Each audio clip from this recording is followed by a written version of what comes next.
So the question is this Article 5 convention for the purposes of amendments, is this an indispensable tool, or is this a risky diversion? Or at least that's the two-word phrases that I've come up with to pose the question.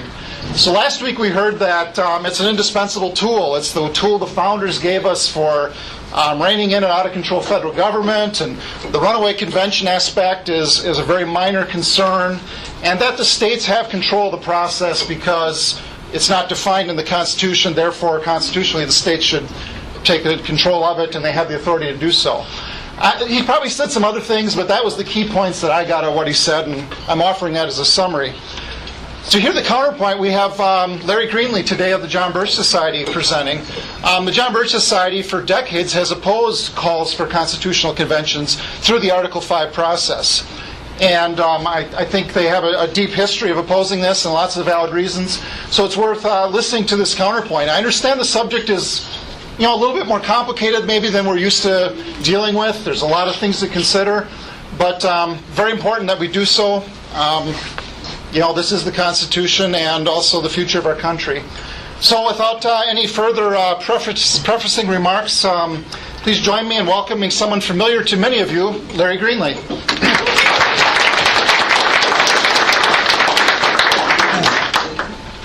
Thank you. I have a standing request from my wife to not look so grim, so I always try to work on that, but I forget it right away. I always do.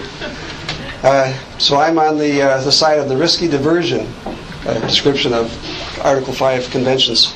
So I have a problem where I fell in love with my slides. I have a lot of slides. I'm going to try to go through some of them really fast, so you won't see much of some of them.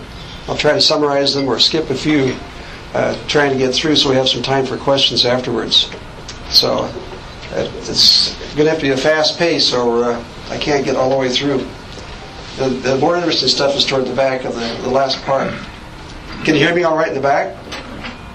Need more sound, Bill. Now can you hear me? Better? Better? Okay, good. Okay, false hope and promises that can't be kept. Why state legislators should vote against calling for an Article 5 convention. So that's the title. We'll be describing what that means. I always feel like in a talk like this I should at least mention and show you what Article 5 looks like, because if you've never seen it or haven't thought about it too much, you need to know that's what we're talking about. The whole time here is Article 5. And the part we're talking about is the second method. The first method of amendment in Article 5 of the Constitution is where Congress, both houses of Congress, propose an amendment, and that's then sent to the states. The second way is on the application of the legislatures of 2/3 of the states, Congress shall call a convention for proposing amendments. So that's what we're talking about, is this convention for proposing amendments procedure. In either case, whichever way they get proposed, they can be ratified. Congress has the option, ratified by state legislatures or ratified by conventions in the various states. So the state legislators lose control for sure. At that point, it goes to the state conventions. So it's not totally controlled by state legislatures. History of the two methods. The amendments proposed by Congress, 27 have been proposed and ratified, and 0 by the second method. So it makes it interesting. Some people wonder why. It's a very complex method. There's some good reasons why it hasn't happened. I call this the reinvigorated Article 5 convention movement. State legislatures started asking for an Article 5 convention before the first Congress ever convened. There were 2 already when Congress first met in 1789. In the 70s and early 80s, there was a movement for an Article 5 convention to have a balanced budget, to propose a balanced budget amendment. And it got up to 32 states out of the necessary 34. The John Birch Society was the main organization in those days, in the early 80s, that stopped it. Once the John Birch Society got involved, it just stopped at 32 and was froze there for a long, long time.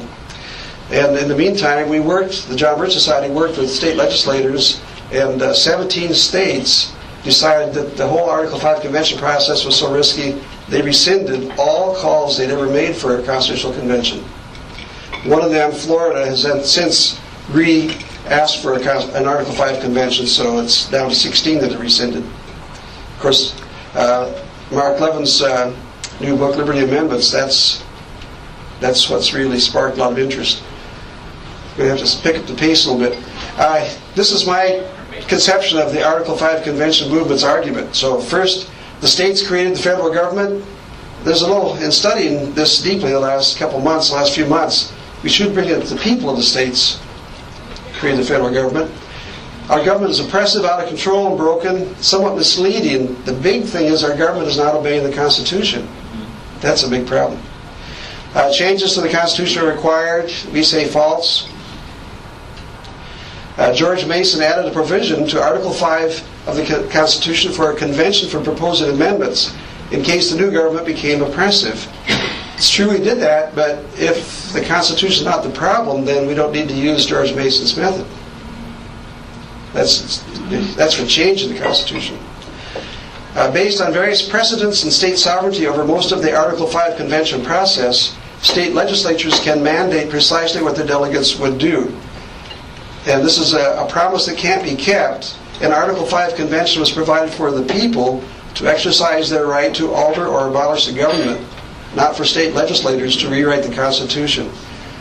I might forget to say it, but anyway, state legislators are not even allowed to rewrite state constitutions. In most states, that takes a convention of the people, not state legislators. They don't write state constitutions in general.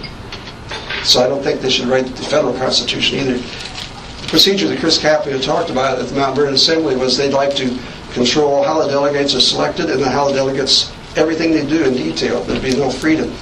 They wouldn't be representing the people, they'd be representing the state legislators. So, I call that a false... Oh, have I read the last one? I guess I haven't.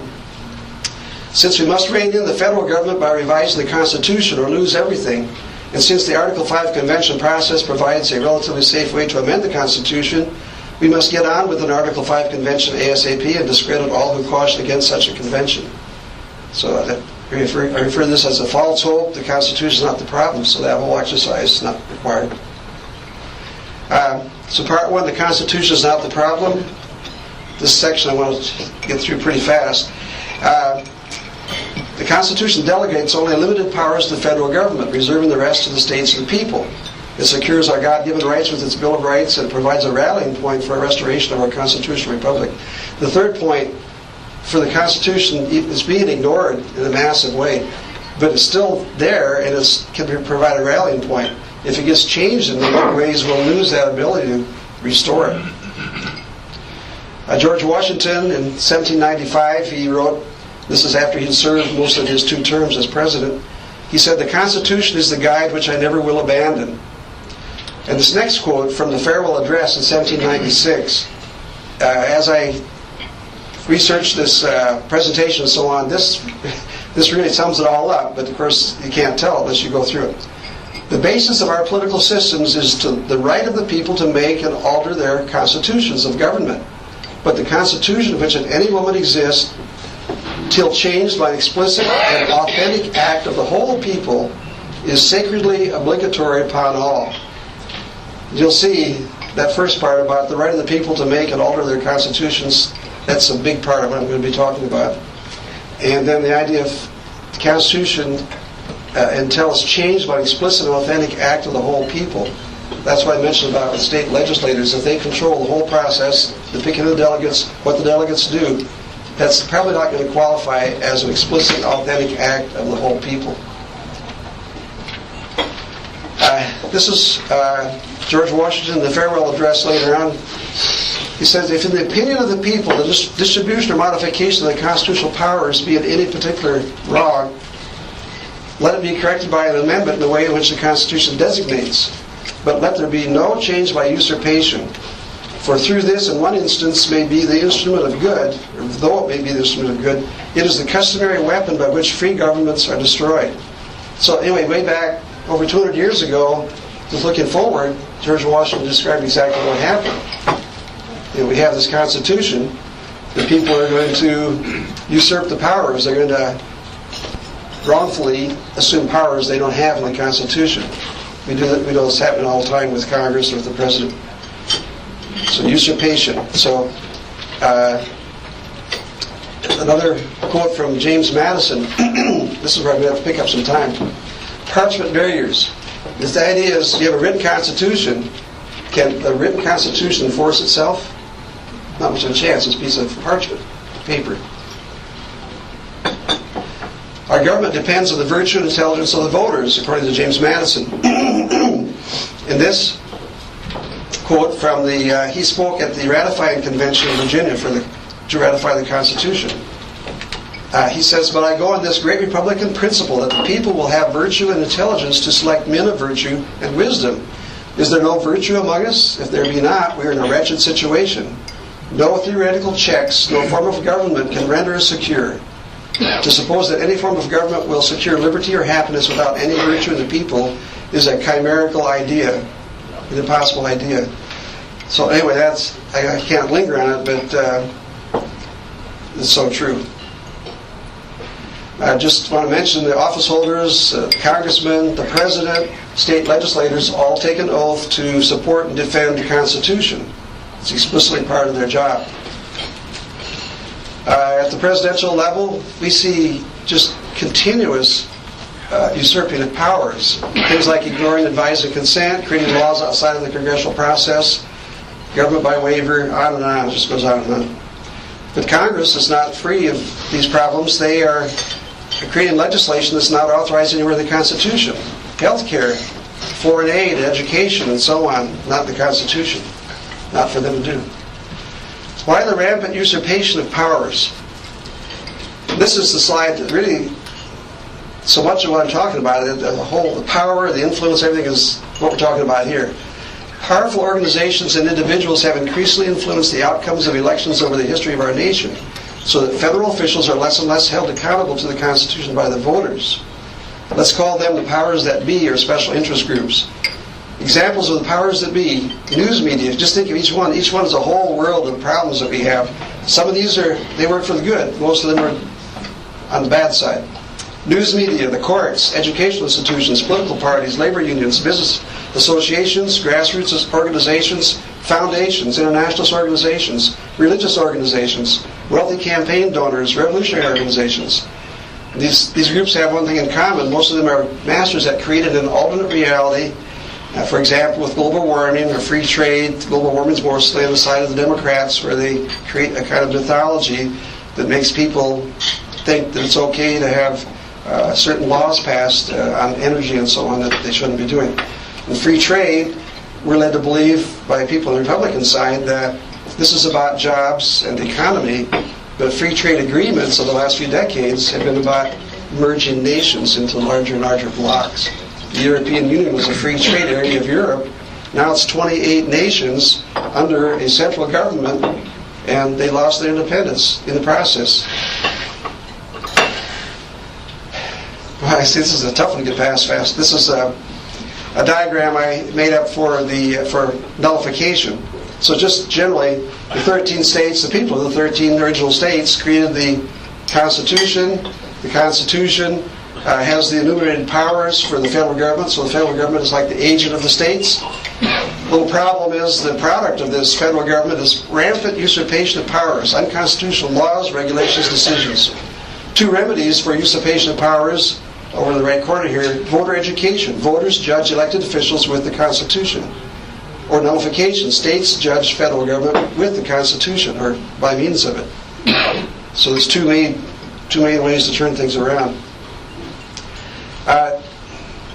Given the rampant usurpations by federal officials, the idea is we say a compact nature of the Union. Compact means something like a contract. The contract nature of the Union. The people of the states made a contract called the Constitution to operate in a certain way and create a federal government.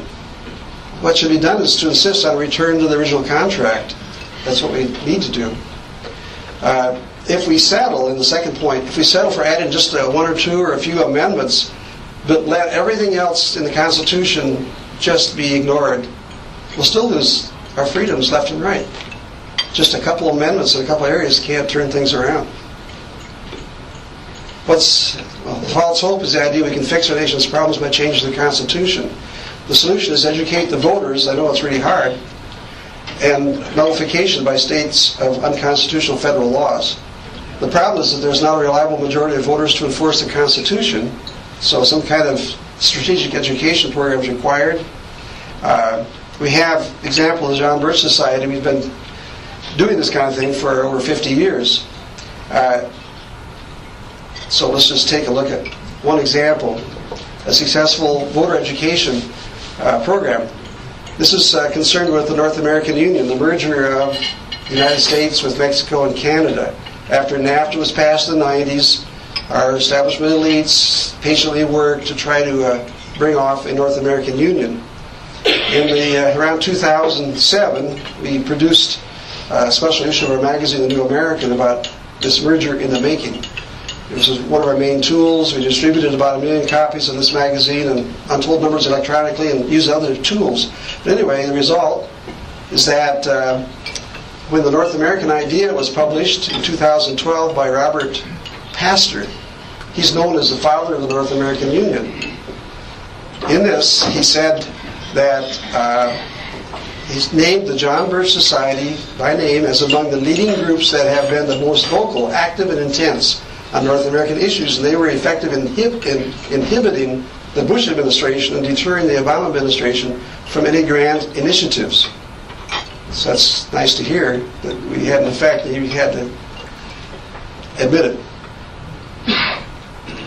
Part 2, so we did make it, but not the time scale I was hoping for. The unlimited nature of an Article 5 convention. You've heard about runaway conventions and so on. This is what this is all about. The political philosophy behind the founding. We have George Mason here. He was known as the penman of the American Revolution. Northern Virginia, he was kind of a neighbor of George Washington. I went to George Mason University for a number of years in history. Anyway, he's a great founding father. Here's what he said in the Virginia Declaration of Rights, 1776. They came out just ahead of the Declaration of Independence.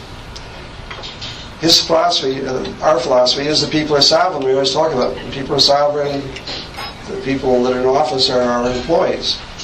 He says that all men are by nature equally free and independent and have certain inherent rights of which, when they enter into a state of society, they cannot by any compact deprive or divest their posterity.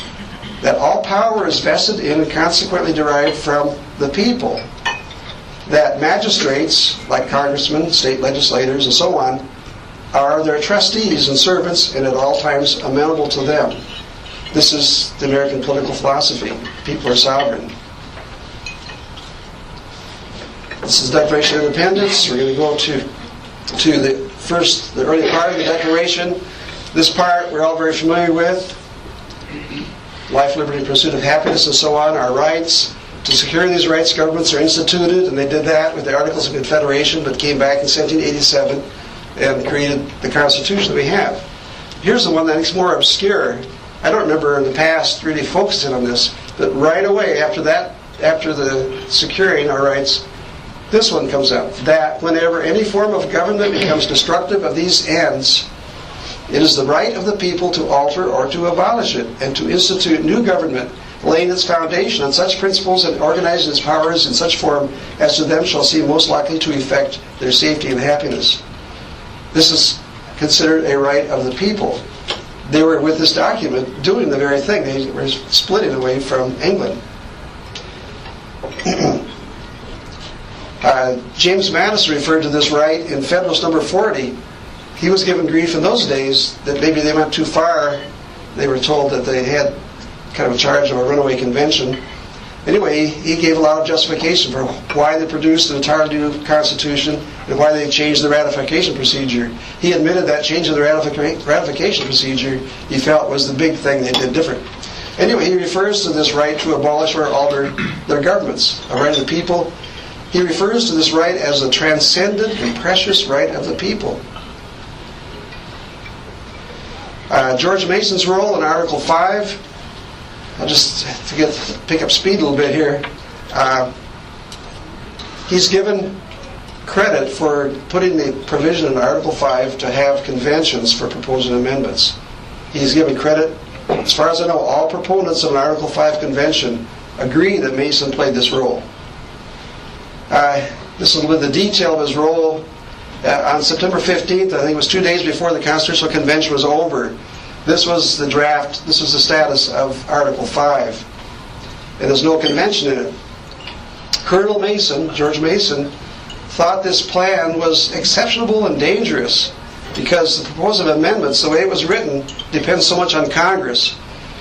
He said, since it depends on Congress, no amendments of the proper kind would ever be obtained by the people if the government should become oppressive, as he verily believed would be the case. So he was concerned about an oppressive government. I think it's going to be in the slide coming up. He agrees entirely with the right of the people to alter or abolish their government. So he wanted to put this kind of thing into the Constitution, but he put it in the form of a convention of the people. It was moved and passed, and so we got the Article 5 convention from George Mason's efforts.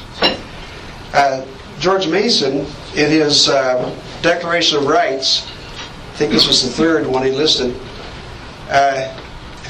to save time, we just, instead of going through all those words, it basically endorses, it's almost exactly the same as in the Declaration of Independence. The people have the right to alter or to abolish their government. The reason I bring this in is because George Mason got that into the Constitution, that people have the right to alter or abolish their government in these conventions to propose amendments. That's not a limited convention. You can't alter and abolish your government and have a limited convention. That's an unlimited one. George Mason was able to get into the Constitution in Article 5. He was able to get this right of the people to alter or abolish their governments written into it. It's in the Constitution. But it's dangerous because since it's unlimited, you don't want to do it without supply. Do we still have the right to alter or abolish our government? So the Declaration said we have that right. The Ninth Amendment says that with the Constitution, the enumeration of certain rights shall not be construed to deny or disparage others retained by the people. I think we still have that right of the Declaration. The 10th Amendment, powers not delegated to the U.S. by the Constitution nor prohibited to the states are reserved to the states respectively or to the people. Chris Kappinga here last week and in a Mount Vernon Assembly FAQ document that was sent out by Chris Kappinga and 4 other state legislators, in that FAQ statement and what he said last week, he doesn't, when he quotes the 10th Amendment, he leaves out the part about the people. He says the states have the right because the government, it wasn't given to the federal government, so we have the right. He forgot that the people have rights. Expert witness regarding Article 5. James Madison wrote a letter November 2nd, 1788 to George Tuberville about New York and Virginia were talking about having an Article 5 convention even before the first Congress met. And in this letter, it's very clear. Some people have denied that Madison's letter here was about an Article 5 convention, but it absolutely is. He mentions it by name. He talks about if you're going to have a convention, you can have unanimous consent of the parties, the states, or you can go to the application of 2/3 of the state legislatures if the forms of the Constitution are to be pursued. Anyway, he's talking about, we're discussing a convention that would be either unanimous or by Article 5. It says, if a general convention, which means all the states, called by unanimous consent or by Article 5 is what he's talking about.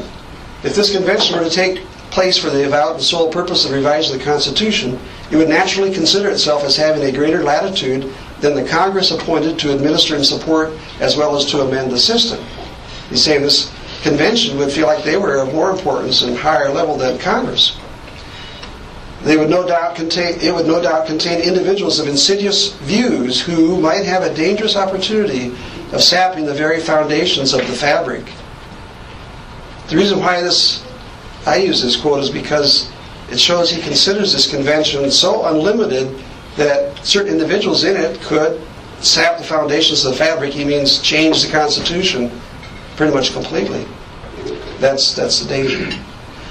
Jefferson, in December 25th, 1788, in a letter, he was talking about New York and its efforts to have an Article 5 convention. Says New York has written this letter about the other mode of have a convention by the other mode. provided by the Constitution, that is to say, to assemble another federal convention. In this way, which would be an Article 5 convention, in this way the whole fabric, that's the Constitution, could be submitted to alteration. Unlimited process. Article 5 is an unlimited process. Well, we're going to have to watch the time there. We oppose a balanced budget amendment Article 5 convention, even though we have a lot of reservations about balanced budget amendments that we see. There's escape clauses. There's always the idea if there's an emergency, then Congress doesn't have to balance the budget. There's emergencies all the time, so that's a whole problem. We're against it because a convention, for any purpose, would be inherently unlimited and thus could easily lead to harmful changes in the Constitution. And last week, Chris Kapping had told us that, the way I remember it, he said a balanced budget amendment convention would be one in a series of many more. Can state legislators limit an Article 5 convention? So this is a good question. The right of the people to alter or abolish their government is included prominently in the Declaration of Independence. We went over that. It appears that George Mason insisted on this inclusion of a convention in Article 5 in order to provide a way for the people to exercise this right. Now here's a quote from the Mount Vernon Assembly FAQs. Quote, "We know writing the rules for a convention of the states, including an Article 5 convention, is the responsibility of the states. The 10th Amendment specifies that powers not specifically enumerated in the federal government in the Constitution belong to the states." And he forgot, or to the people. It makes a difference in this case because Article 5 conventions are about the people. When you have a state change the Constitution, they have a convention of the people of the state to change the Constitution. They don't have the state legislators in there. Since it is the people who are sovereign, not congressmen, not state legislators, neither Congress nor state legislatures can limit the right of the people to consider and propose amendments in an Article 5 convention or to prescribe a new ratification procedure. That is, they can't limit their ability to prescribe a new one. Part of having a convention of the people is they can alter the government. It includes changing the ratification procedure because that's part of the government they're altering. That's why it's dangerous. Will the powers that be go quietly into the night? And we talk about those powerful organizations that have such a huge influence on everything we do in this country. Do you think they would stay on the sidelines during any Article 5 convention process? Are they already influencing state legislators? You stop to think about it, they know where the state legislators are just as well as they know where Congress is. They're already there. Would they miss a chance to change the Constitution closer to their heart's desire? These powerful forces would definitely exert themselves on Congress, the courts, state legislators, delegate selection process, convention process, ratification process. They would be all over that. Is ALEC a special interest group with an agenda? The American Legislative Exchange Council, ALEC, membership consists of nearly 1/3 of all state legislators and hundreds of business members and sponsors, including the U.S. Chamber of Commerce, 3M, AT&T, so on, scores of other multinational corporations. ALEC has promoted an Article 5 convention for decades. ALEC also promotes congressional passage of the Trans-Pacific Partnership, TPP, and the Transatlantic Trade and Investment Partnership, TTIP. These two trade agreements are considered so dangerous by the John Birch Society that stopping them is considered to be one of its top action projects for 2014. So I'll just stop. I'm going to try to get to it, but if I don't bring it up explicitly, this is one of our issues of our magazine from September about the free trade agenda, we call it. What's transpiring is that these trade agreements with Pacific Rim nations and with the EU, it's really the powers that be are poised with a knockout punch for our country to take away our independence and with it our freedoms and rights. And it's coming up fast. They have an enabling thing called Trade Promotion Authority. It will come up in the next couple months in Congress. If they get that passed, that makes it easy to get the Trans-Pacific Partnership passed this year, they hope. And then the merger, or let's say the agreement with the EU would come in a year or two down the line. So this is all going to come very quickly. So there's not time for conventions and things like that. We need to start mobilizing to stop these things. Here's an article. United States of Europe appeared in the April 10th, 1989 issue of the JBS News magazine, The New American. The JBS was virtually alone in accurately predicting the transformation of the European Economic Community of 1989 into the European Union of today. The EU is a rapidly growing supranational government for Europe that increasingly dominates all aspects of life in 28 formerly independent European nations. Now the Americans and Europeans that built the EU are working on a US-EU merger via this transatlantic trade and investment partnership. We know how aggressive the EU is. They've absorbed all those nations, starting with a few and all the way up to 28 now. And we don't want to be part of this kind of a partnership with them. ALEC supports the Transatlantic Trade and Investment Partnership, TTIP, which the JBS describes as a so-called free trade agreement that will lead to the economic first and then political integration of the United States and the European Union. The TTIP agreement is more dangerous than our budget deficits and huge national debt. A lot of the Article 5 Convention momentum is based on the horrible problems we have with our budget deficits, the horrible national debt. We've had this for a lot of years, we're still around. But these a merger, ultimate or eventual merger with the European Union that's coming on fast, if we lose our independence, then we've lost. We don't have to worry about budget deficits. We'll be all combined together in one big balance sheet for ourselves in Europe, and ultimately, as mergers go on, ultimately the world. The danger of the new free trade agreements that we're talking about, they threaten our rights. New free trade agreements with Pacific Rim nations and the European Union would lead to the end of our independent constitutional republic that has secured our rights since 1787. So it's big. And that ALEC supports that, it's just troubling. And that 1/3 of the members of the state legislatures, 1/3 of the state legislators are members of ALEC. So this free trade agenda needs attention quickly. I've already, I think, covered that. The key votes are coming up this year and next. And that's coming up. Would ALEC members be writing amendments? Nearly 1/3 of state legislators are members of ALEC. ALEC members organize the Mount Vernon Assembly. I just looked at the list of 5 state legislators that invited the legislators to come. I want to check 2. One is Chris Kaplan, I think he's a member, and another one, Vance of Oklahoma, is on the board of directors of ALEC. And they mentioned that they were holding this meeting on December 7th in Mount Vernon. So ALEC members attending ALEC meetings that week prior to December 7th could easily come across from wherever they would come to the D.C. area, come over to the meeting. So anyway, we know a lot of ALEC members are involved in the Mount Vernon Assembly and involved in this idea of a Article 5 convention. If the Mount Vernon Assembly's goal of enabling state legislators to convene an Article 5 convention and completely control the proposal of amendments succeeds, it would seem that many ALEC members would be involved in writing the amendments in some way. There's so many of them. If 1/3 of all those legislators are ALEC members, they could easily be in there. Shouldn't we, the people of Wisconsin, oppose this, since ALEC is an organization which promotes the sovereignty and freedom destroying TPP and TTIP free trade agreements? And ALEC, a direct conduit between harmful interests and the rewriting of the Constitution? Question mark. This slide is sort of the money slide, you might say, because this is our traditional, the John Birch Society position on Article 5 conventions. So we oppose the revising of the Constitution by representatives of the sovereign people in an Article 5 convention at this time, but this time in a long ways in the future because we don't see much changing. We oppose it at this time in light of the widespread lack of understanding of and appreciation for constitutional principles, and because such conventions are inherently unlimited and therefore dangerous to the Constitution.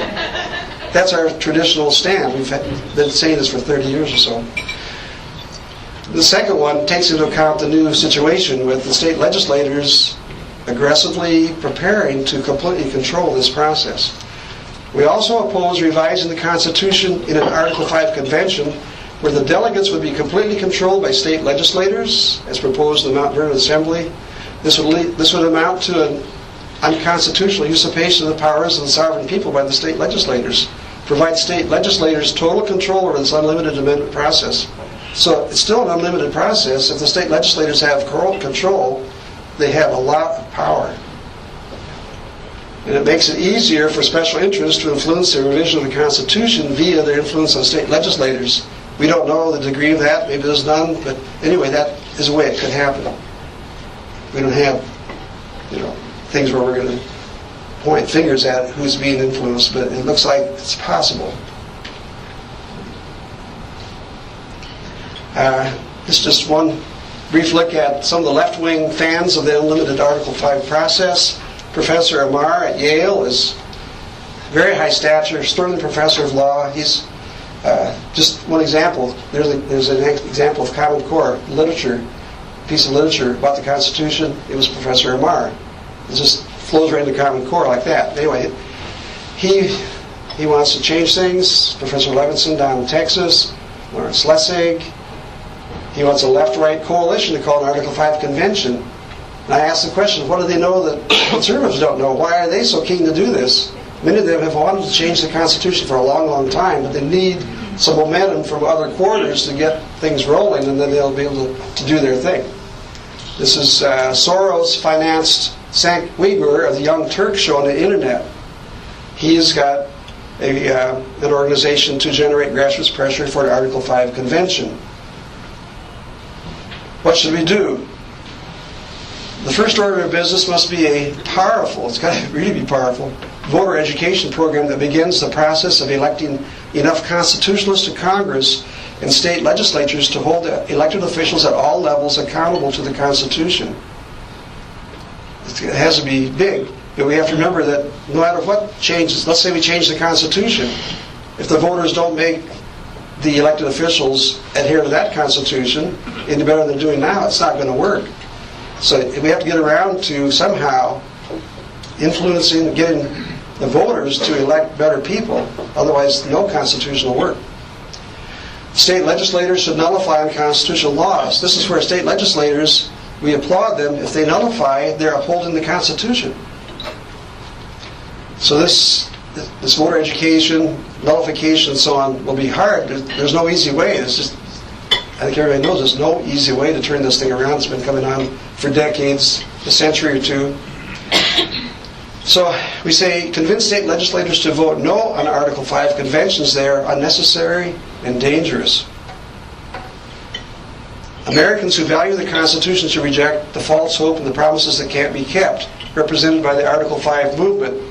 In these troubled times, the Constitution is our most precious asset. I mentioned we can rally around the Constitution.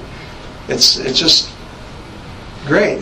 We want to keep that, and we don't want to see it changed in a big way. Once lost, we may never recover it. So that's it. Thank you.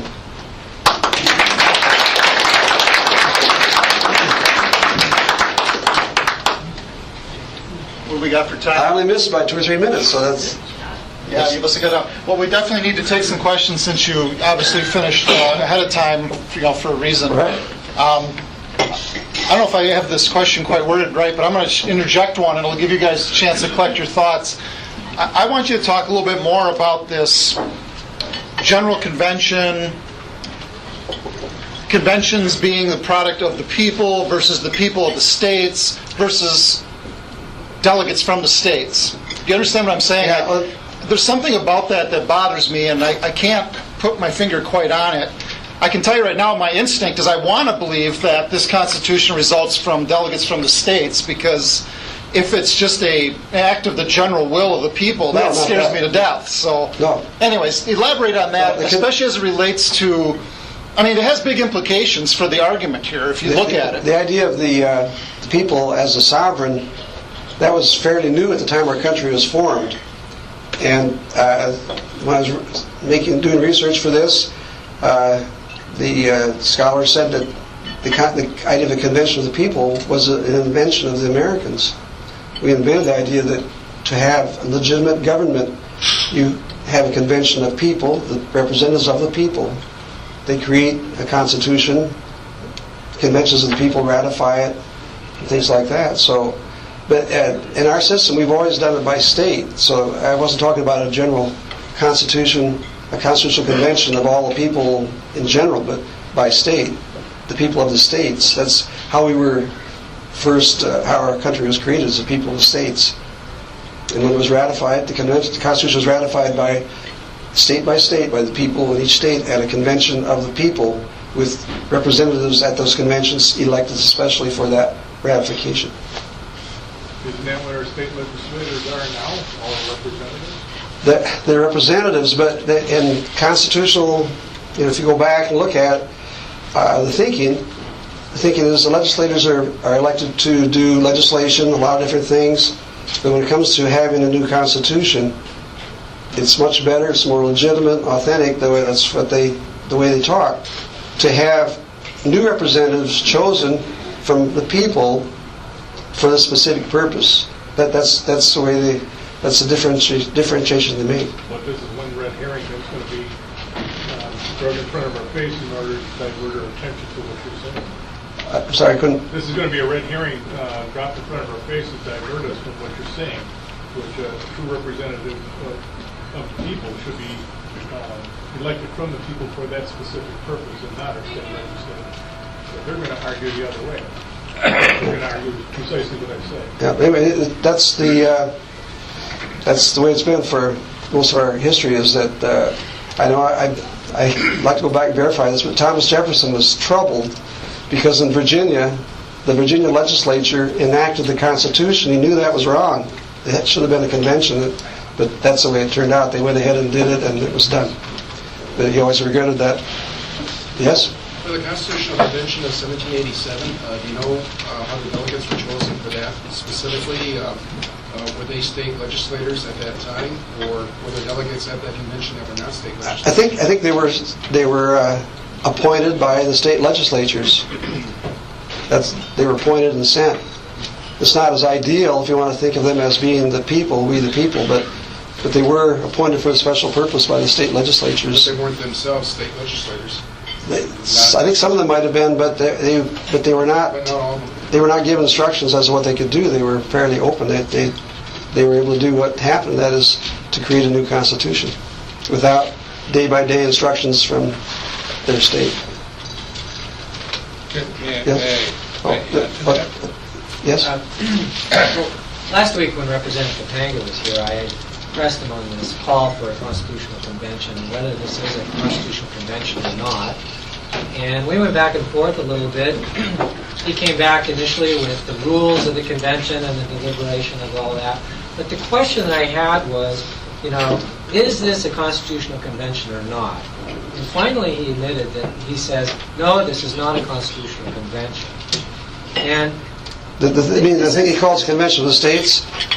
Right. Yeah, because in their build-up for their invitations to Mount Vernon Assembly and so on, it makes it sound like they're trying to create a new institution called the Convention of the States. Not this thing in Article 5, but an ongoing Convention of the States, which seems then would become an Article 5 convention when certain things happen. But anyway, it seems like it's two different things. But that's his response. But the fact is, he's calling for everything according to Article 5 in convening this convention. And so when you have a sufficient number of states that call for a convention, Congress is obliged to call that convention, and it is convened. And so, by definition, this is a constitutional convention, and he told us last week that no, it's not a constitutional convention.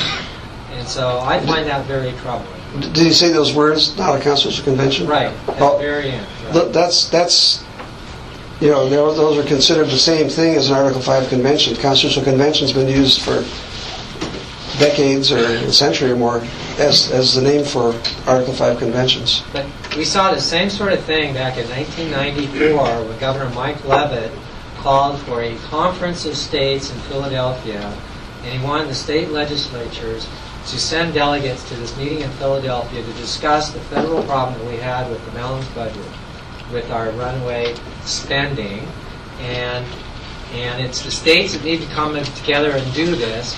And once we have 34 states that will call, and send delegates, then we would convene the meeting in Philadelphia. Well, the John Birch Society said, well, we have a concern with the state legislatures sending delegates. If voting on a resolution to send them, it's okay to have the meeting, but you are doing exactly what they did in 1787 and convening a convention. And so we told Governor Mike Leavitt, he said, why don't you convene the meeting without the authorization from the state legislatures. And he said, no, we will not do that. If the state legislatures don't do that, then we will not convene the meeting. They didn't get the sufficient number of states. The meeting never took place. And it is the same sort of thing in 94 as what we're seeing proposed right now.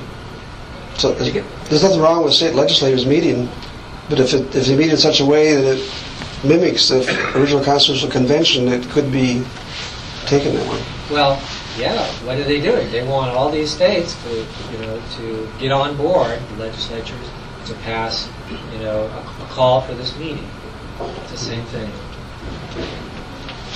Yes? Two quick questions. One, you mentioned ALEC several times. Wasn't that, historically, hasn't ALEC been a conservative organization? That's the first question. And then second is just on nullification. Don't we have the same inherent problems in nullification on the state level that we do with our U.S. Congress, in that ultimately it's who we put in office is who's going to do the work? I mean, in the sense that you can ask the state legislature to nullify, but if you haven't got people now, it's not going to happen. If you haven't got good, strong constitutionalists, then it still won't happen on the state level. You're right. Then the first one, ALEC, I thought they were. It's a case where within Republican circles and organizations, you have different degrees of conservatism. Some maybe are considered more rhino, establishment Republican, and so on. But you have multinational corporations involved. And if they talk about these free trade agreements and so on, then that's the dangerous part of republicanism, is the free trade agreements. I just didn't know if there was a shift at some point. That's why I was asking. In terms, they're considered a free enterprise oriented, especially business oriented, and have a lot of good things they do for sure.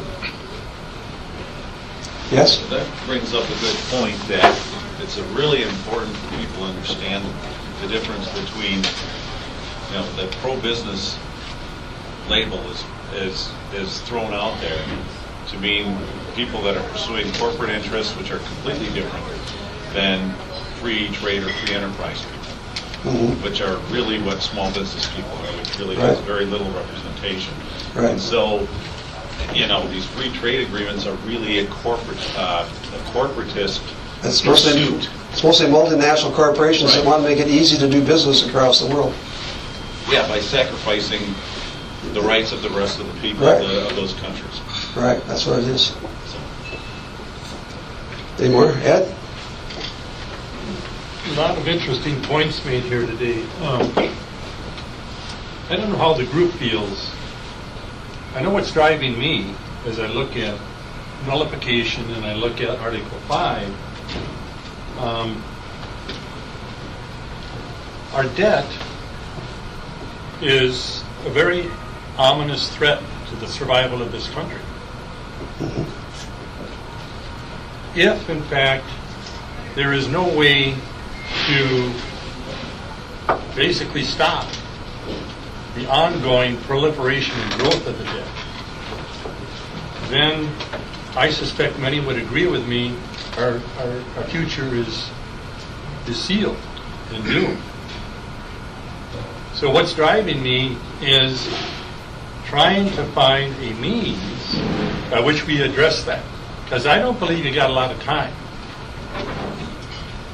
If I was to guess, if it's not addressed, hey, I'm no economist, I'm no great brain, but I'm going to say 5 years from now, if it continues the way it's going, we won't have to have these discussions at all. So having said that, where I'm struggling is if we can't bring together a process by which this is addressed. Obviously, Article 5 and the Founding Fathers, they had something in mind when they put that in here, where it wouldn't be there. And you got nullification, and hearing our friends over here just a second ago, even at the state level, it would appear legislators are not obeying our state constitution left and right. Not only are they not enforcing the role and the rights of the state as defined by the U.S. federal constitution, when the DNR, for instance, or some of us would argue with Common Core, the DPI comes along and says to the local school boards, pardon my language, everybody, but screw you, we're going to tell you what to do. You know, the big problem we've got is how are we going to bring any enforcement on these issues, and what amount of time do we have to deal with them? And I have to tell you, where my head is at, I'm ready to take some risks that a couple of years ago I wouldn't have taken because of the threats that I see coming. So Unless you get a lot more voters, you know, a certain slice that could swing over to the right side in elections, unless you do that, there's no gimmick there that can fix it, because the voters will, if they have the majority yet, they'll find ways to override through the courts, through Congress, and so on. It's very hard to sort of slip something past them and fool them, and all of a sudden they're going to have to obey the Constitution.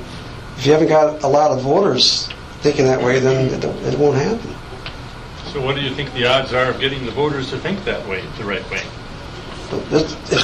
If there's, in certain situations like these free trade things, there's a chance there, because some of the traditional liberal organizations, unions and so on, are very skeptical about these free trade things because so many jobs are lost and things like that. So there's coalitions that can be built on certain key things, at least, to help it from going bad. And there's a lot of interest in the debt and so on, that maybe there can be something done if it's described a little differently. But of course, the thing we're up against is just promises were made with the different entitlement programs. It's just like hard.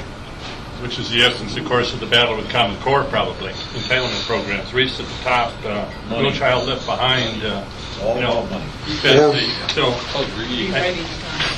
I guess we're getting close on the time here. Back in the back? What? Yes, thank you, Mr. Greenley, for coming and trying to clear this up in such a short time as possible. I always heard that an unlimited constitutional convention would be just a free-for-all, with the libs winning, the dark side. When we wouldn't even recognize the Constitution if all these groups got together. You think this is the way it would go? And I have joined John Birch Society because I think I can't do anything myself, and I think the John Birch Society is really working on these things. And you said how long they hold these things off, and I'm very grateful for that. What do you think? Is it possible that it would just be a free-for-all? I think there'd be a high probability that there'd be a lot of liberals, progressives, and so on involved, because there's still a lot of states that have, in their state legislatures, are still controlled by the Democrats and so on. So it wouldn't be a pure constitutionalist Republican meeting. I think I should take some. Probably should take that one last question there, and then we got. Okay. The whole thing seems to be obvious. Are you willing, as Ed said, to risk? And the risk really is the Second Amendment. Are you willing to stick the guns out there and say, no, you've had enough, stop it? To take the risk of losing that in an Article 5 convention? Are we? Well, anything for that matter, or Yeah. putting all these usurpations out to the pasture. The only way these people seem to understand, without twisting it around, is through the Second Amendment. And then that enters all kinds of risks there. What's it? At least that is something that you get a lot of agreement on, so that can help us turn things around. It's You're all right. boiling down to it. You're right. I think David is. Yeah, we should probably wrap it up there. How long is your question? Sure. Okay, we have not seen from the proponents a wording for a balanced budget amendment. We haven't seen that. So we haven't seen anything along those lines, which I think is significant to mention at these meetings. We haven't seen the language for that. And a quick question: if this convention is convened, you talked about the fact that the sovereignty rests with the people. That was a big point that you made. Could the outcome of a constitutional convention and put at risk the sovereignty residing with the people? Well, this is the only nation in the world where that is the case. Other nations, that sovereignty resides with the government. Would we lose the sovereignty with the people, and could that be shifted to the government? Is that at stake? It's definitely possible. I think if you had the wrong people involved, it could shift it to that, right? Right, okay, thank you. All right, we got to stop. There's so many things to talk about here. I guess we really should do this at an evening where we got more time or something. I don't know. But anyways, thank you, Larry. Well, Thank you.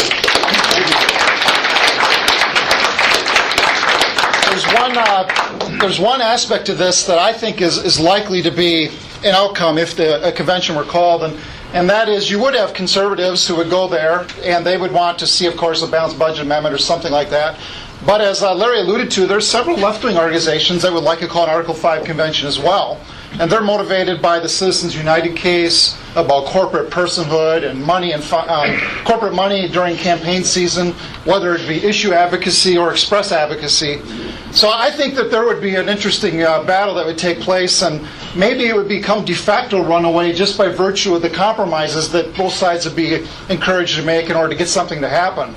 So I put that thought out there because I've been thinking about it, and I do have someone lined up to speak in about 4 weeks or so that will address this whole business of corporate personhood and the fixation that the left has with the Citizens United case and what are the real principles at stake. And I think it'll help us think about it, and it ties into this topic. So I think it's going to be kind of interesting. Steve, I was wondering if you could help us out. I know you say there's a hearing tomorrow, and you got some bus going and all this stuff for your side of this situation. So what's going on there? Because I made a few calls, and it seems more up in the air than what I got from you. So I'm hoping you can help me out. Yesterday was Columbus Day, I think, so the resolution didn't get the plan. The understanding is it'll be filed today. Okay. We'll officially have the hearing time. Still think it'll be Thursday. Think it'll be 1 o'clock. Don't know yet. Hopefully that'll be confirmed later today.